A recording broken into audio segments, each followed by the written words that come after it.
రైతు సోదరులకు నమస్కారం. ఈ రోజు మనం జల్లాపురం గ్రామంలో జోగులాంబ డిస్ట్రిక్ట్ లో ఉన్నాం. మన కంపెనీకి చెందినటువంటి ఎటర్నా క్రాప్ సైన్సెస్ కి హాస్టల్ ప్లస్ అనే వెరైటీని రైతుకు ఇవ్వడం జరిగినది. నమస్తేనా, మీ పేరేం పేరేనా? దావీదు. దావీదు. మీరు ఇప్పుడు ఎటర్నా సీడ్స్ వాళ్ళది హాస్టల్ ప్లస్ తెచ్చినారు కదా, ఎట్లా ఉందన్న వెరైటీ? వెరైటీ మంచిగా ఉంది. మంచిగా ఉందా? ఇప్పుడు రైతు ఎవరైనా ఇప్పుడు ఎంత ఎకర పొలంలో సాగు చేసినారా?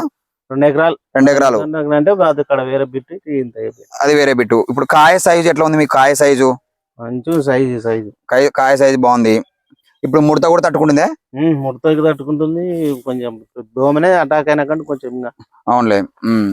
ఇప్పుడు వేరే వెరైటీతో పోల్చుకుంటే నీకు ఎట్లా అనిపిస్తున్నా ఈ రకం? మనకు రకం ఉంది, వేరే రకం. హైట్ కూడా ఏపుగా పెరిగి బాగా చిక్కటి కాపు ఉంది కదా. అది చూస్తుంటే రైతు సోదరులు చూడండి ఏ విధంగా కాపు ఉందో. మనకు చూసుకుంటే పంట పొలం మొత్తం కూడా యూనిఫామ్ గా ఒకటే లెవెల్ ఉంది. ముడత కూడా ఎక్కడ చూసినా మనకు ముడత కనపడడం లేదు. దాదాపు మనకు 1 వీక్ మొన్న వర్షం అటాక్ అయినా కానీ చూసుకుంటే ఎక్కడ కూడా బూడిద కూడా మనకు అటాక్ అయినట్టు కనిపిస్తలేదు. ఎంత గ్రీనిష్ గా ఉంది మొక్క. మొన్న కొట్టినా, నువ్వు వచ్చిపోయినా కొట్టినాను బూడిది. అవునులే.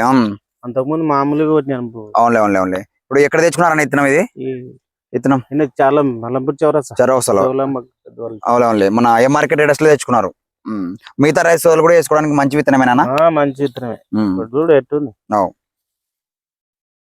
మొక్క కూడా దాదాపు మనకి ఇప్పుడు నడుములోకి వచ్చింది హైట్ కదా.